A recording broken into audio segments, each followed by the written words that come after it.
ज़्यादातर एक नस्ल के हैं, चंद एक जानवर हैं जो मुख्तलिफ नस्लों का क्रॉस है। अच्छा, दूसरी कौन सी नस्लों के जानवर हैं? इसमें कोई जर्सी का क्रॉस भी है, ठीक है, और साहिवाल का तो क्रॉस भी आपके है। पास कौन सी नस्ल के जानवर ज़्यादा अच्छा परफॉर्म कर रहे हैं? जो इस साल मुझे देखने में आ रहा है, क्रॉस में जो है वो फ्रीजन तो ऑलरेडी करती है, चोलस्तानी जो है उसका जो दूध है ना, वो उसकी परफॉर्मेंस बहुत अच्छी है। ठीक है, जिस तरह एक भैंस की पहचान होती है जिसको आप देखकर पहचान सकते हैं कि उसकी जो चमड़ी है वो पतली होती है और सींग इस तरह के होने चाहिए, और भी जिससे पता चल सकता है कि ये एक अच्छी भैंस है, तो क्या गाय की भी इस तरह कोई पहचान होती है? बिल्कुल, गाय की भी इसी तरह पहचान है कि उसके भी चमड़े की, उसकी जितना पतला होगा, ठीक है, ठीक है, और उसका जो नीचे ऊपर वाली जगह भी स्ट्रेट होगी, ठीक है, ठीक है, नीचे से भी जितनी स्ट्रेट होगी, ठीक है, उसके जो थन होंगे वो अलग अलग सही है कि अपनी अपनी जगह पे होंगे, ठीक है। और आम रूटीन में यह है कि खूबसूरती में और नस्ल में भी हमारा जो क्रॉस आ रहा है उसमें जिस जानवर के थन काले होंगे वो ज़्यादा खूबसूरत, लेकिन दूध का मैंने ये नहीं देखा कि जो जिसके थन काले हैं कि वो दूध ज़्यादा दे रही है। अच्छा, हाँ जी। अच्छा जनाब, ये बताएं, जो इम्पोर्टेड जानवर होते हैं और जो हमारे पाकिस्तान के लोकल जानवर हैं, इनकी पहचान तकरीबन एक जैसी होती है या मुख्तलिफ होती है? थोड़ा बहुत फ़र्क होगा। अच्छा, हाँ जी। अच्छा जनाब, ये बताएं, ये जो आपने शेड बनाया हुआ है जी, ये आपने 3 साल पहले बनाया था जी। इसका कुल रकबा कितना है, इसका साइज़ क्या है और इस पर आपकी कितनी लागत आई थी? मैंने जो ये शेड बनाया, ये मेरा शेड की जो ड्राइंग थी ये एक गोरे ने दी थी। ठीक हो गया। तो मेरे पास जगह इतनी थी, ये तकरीबन 60x70 में बना हुआ है। ठीक है, शेड जो है 60x60 में है, लेकिन इसको जो है वो मैंने अब थोड़ा सा तंग जगह है, मेरे पास जगह इतनी थी उसके हिसाब से मैंने बनाया है। ठीक है, लेकिन शेड जो है वो आपका कम से कम भी 100 फुट चौड़ाई में होना चाहिए। ठीक है, और आपका ये 60 फुट है? मेरा ये तकरीबन इस वक्त जो है ना, ये तकरीबन 70-72 फीट है। ठीक है, 100 फुट चौड़ाई में शेड होना चाहिए, इससे कम जगह में जो है वो बहुत ज़्यादा तंगी होती है। ठीक है, ठीक है, मेरे पास इतनी जगह थी, मैं इससे ज़्यादा कर नहीं सकता था। ठीक है, लेकिन मेरा जो तजर्बा कहता है कि ये जगह होनी चाहिए 100 फुट चौड़ाई में। और आपके शेड की जो ऊंचाई है वो कितनी है? मेरे शेड की सेंटर से जो ऊंचाई है वो तकरीबन 14 फीट है। ठीक है, साइड से जो है वो तकरीबन 11 फीट है। ठीक है। अच्छा, आप क्या समझते हैं कि 3 सालों में आपने मतलब मुख्तलिफ मौसम देखे हैं, तो हर मौसम के लिए जिस तरह का आपने शेड बनाया हुआ है ये कामयाब है? शेड कामयाब है। ठीक है, जिस तरह का मेरा ये शेड बना हुआ है, लेकिन वही मैं जो पहले बात कर रहा हूँ कि थोड़ी सी मेरे शेड की जो चौड़ाई है वो कम है। इसमें अगर जो आपकी शेड की चौड़ाई 100 फीट होगी, 100 फीट में लंबाई में फिर आप जितना मर्जी कर सकते हैं, 100 कर लें, 200 कर लें, लेकिन इसकी जो चौड़ाई है ना वो 100 फुट होनी चाहिए, उसमें आपका जानवर ज़्यादा कंफर्टेबल रहेगा। अच्छा, आजकल आप इन जानवरों को कौन सी फीड दे रहे हैं और पूरे साल में आप कौन सी फीड देते हैं? मैं इनको फीड दे रहा हूँ सिर्फ साइलेज, ठीक है, मकई का।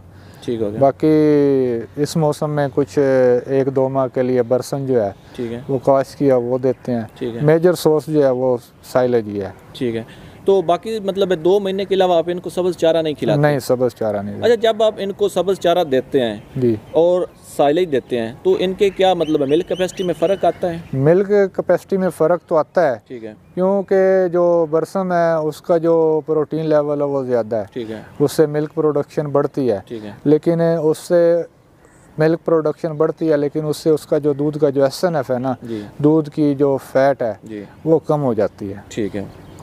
अच्छा, इस वक्त आपके पास कितने मिल्किंग जानवर हैं? मेरे पास इस वक्त तकरीबन 25 से 26 मिल्किंग जानवर हैं। और आपके फार्म की आजकल जो है टोटल मिल्किंग कितनी चल रही है? मेरे फार्म की जो इस वक्त एवरेज आ रही है फी जानवर जो है वो मेरी आ रही है तकरीबन 18 से 19 लीटर पर एनिमल। और टोटल आजकल आपके पास कितना दूध हो रहा है? मेरा ये लगा लें कि तकरीबन 500 के करीब जो है ना, ठीक है, वो तकरीबन दूध बन जाता है। अच्छा, इन जानवरों का जो आपके पास दूध है वो आप कहाँ पर फ़रोख्त करते हैं? मैं अपना जानवर जो है वो कंपनीज जो है मल्टीनेशनल कंपनी है उसको देता हूँ। ठीक है, फौजी फूड्स को दे रहा हूँ मैं। ठीक हो गया। जो ये सिर्फ आप एक ही कंपनी को दे रहे हैं या मुख्तलिफ कंपनियों को दे रहे हैं? अब तकरीबन लास्ट 2 मंथ से मैं दे रहा हूँ 2 कंपनीज को। ठीक है, तो एक कंपनी को आपके ख्याल में एक कंपनी के साथ चलना चाहिए या दूसरा एक ऑप्शन भी रखना चाहिए? नहीं, ऑप्शन तो अगर जो आपके पास है इतना मिल्क हो तो फिर आप ऑप्शन पे चल सकते हैं। ठीक है। अगर जो आपको बेनिफिट ही देखना है ना, ठीक है। अगर जो आपको दूसरी कंपनी से या एक कंपनी से बेनिफिट अगर जो मिलता है तो आपके पास ऑप्शन है, तो आप कर सकते हैं। ठीक है। लेकिन कंपनीज जो है हमारे पाकिस्तान में इस वक्त टॉप पे 3 कंपनी है। ठीक है। सबसे टॉप पे नेस्ले है, फिर एंग्रो है, ठीक है, उसके बाद फौजी फूड आती है। ठीक है। अच्छा, आजकल आपका दूध जो है किस रेट में फ़रोख्त हो रहा है? इस वक्त जो है मेरा जो दूध जा रहा है वो तकरीबन 80 रुपीज़ पे जा रहा है। ठीक है। और ये जो 80 रुपीज़ आप बता रहे हैं, ये तकरीबन सारे साल की एवरेज है या अभी की ये एवरेज चल रही है रेट नहीं, अभी तो पिछले साल ये दूध जो था वो तकरीबन 60 रुपीज़ में जा रहा था। ठीक है। अच्छा जनाब, ये बताएं, जो आपने फार्म बनाया हुआ, जो अभी आपके पास जानवर हैं, इनको मैनेज करने के लिए कितने बंदे आपने रखे हुए हैं? गर्मियों में जो है वो मेरे पास 3 वर्कर होते हैं। ठीक है। सर्दियों में मैं एक मुलाजम ज़्यादा रखता हूँ। ठीक है। अच्छा, इन जानवरों को बीमारी कौन कौन सी लग सकती है? जानवरों को बीमारी तो बेबहा है, ठीक है, लेकिन सबसे मेन चीज़ यही है कि आप इनकी जो डाइट है, ठीक है, न्यूट्रिशन प्लान आप इनका अच्छा रखेंगे जी, तो बहुत कम आप इनको जो है ना बीमारी का सामना करना पड़ेगा। आप इन जानवरों की वैक्सीनेशन कितनी दफ़ा करवाते हैं और किस किस बीमारी की करवाते हैं? मैं इनकी वैक्सीनेशन जो है वो तो करवाते हैं साल में 2 मरतबा। ठीक है। एक इनकी मुँह खुर की करवाते हैं। ठीक है। और दूसरी जो है वो गल घोटू की करवाते हैं। ठीक है। एक वैक्सीन इनकी वो करवाते हैं रेड वाटर के लिए। ठीक है। अच्छा, जितना अर्सा आपको काम करते हो गया, 3 साल माशाल्लाह हो गए, तो आप आने वाले सालों में डेयरी फार्मिंग का मुस्तकबिल क्या देख रहे हैं? मुस्तकबिल तो यही है कि जी आप अगर जो इसमें प्रॉपर उससे इन्वॉल्व नहीं होंगे जी, ठीक है, आप अगर जो कहते हैं कि जी मैंने एक मुलाजम रख दिया है, ठीक है, वो कर रहे हैं, दूध मेरा आ रहा है जा रहा है, सब कुछ हो रहा है, तो फिर इसमें कोई आपको प्रॉफिट नज़र नहीं आएगा। ठीक है। आपकी छोटे लेवल पे इन्वायरमेंट जो है वो आपकी ज़रूरी है। ठीक है। ठीक है, आपके एक बड़े वसी लेवल पे काम है, आपके पास अगर जो मेगा प्रोजेक्ट है 200-400 जानवरों का है, फिर उसमें आपको डॉक्टर की ज़रूरत है, वो डॉक्टर सारा मैनेज कर लेता है। ठीक है। अब एक मेरे पास 50 जानवरों का शेड है, अब मैं उस पर एक VA को भी नहीं रख सकता। ठीक है। क्यों? कम अज़ कम भी उसने 20-25 हज़ार रुपये तनख्वाह लेनी है, तो उसको मैं कैसे, ये है कि मैं उसको टूर जब कोई मसला बना उसको बुला लिया, AI करवानी है उसको बुला लिया, उसके पर टूर के 200-300 दे दिए। ठीक है। या कोई मसला वाला जानवर को तो वो बुला लिया। ठीक है। तो और जिस वक्त बंदे का 3 साल तक तजर्बा हो जाता है, माशाल्लाह इतना हमें एक्सपीरियंस हो गया कि जानवर को कोई मसला बनता है, ठीक है, तो उसका हम थोड़ा बहुत ट्रीटमेंट खुद कर लेते हैं। ठीक है। अच्छा, जितने लेवल से आप काम कर रहे हैं, मतलब स्टार्ट में आपने 25-26 जानवर स्टार्ट किया और अभी माशाल्लाह 60 के आसपास आपके जानवर हैं जी, तो अगर कोई नया फार्मर इस लेवल से स्टार्ट करना चाहता है या स्टार्ट कर रहा है, तो क्या ख्याल है वो मुनाफा कमा सकता है? बिल्कुल, क्यों नहीं, मुनाफा कमा सकता है, लेकिन इसमें जो नया सोचने का प्लान कर रहा है उसके लिए मेरा जो मशवरा है जी, उसमें वो 2 स्टेप ले। ठीक है। ये ना करे कि एक उसने अपना एक टारगेट बना लिया कि मैंने जानवर की ख़रीदारी करनी है, मैं 50 जानवरों का शेड बनाना चाहता हूँ। शेड तो ठीक है, वो जो 50 जानवर रखने हैं उसने, तो वो 50 के बजाय 70 का शेड बनाए। ठीक है। लेकिन जानवर की जो ख़रीदारी है वो 2 स्टेप में करे। ठीक है।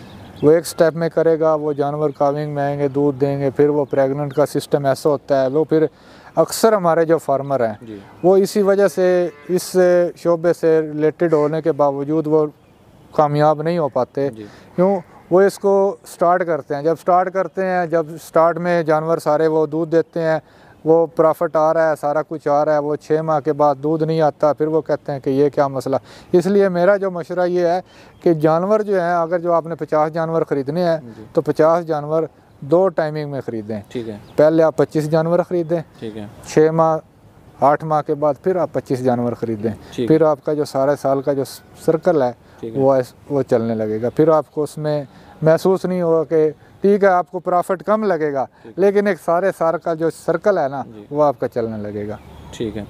अच्छा, क्या आपने अपने फार्म का जो मंथली प्रॉफिट है, मंथली इनकम है, वो कैलकुलेट किया है या सालाना इनकम आपने कैलकुलेट किया है?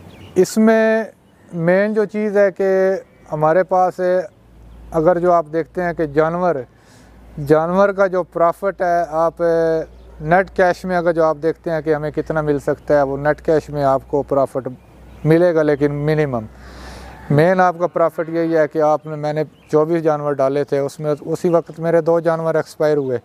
इस वक्त मेरे पास 60 एनिमल हैं।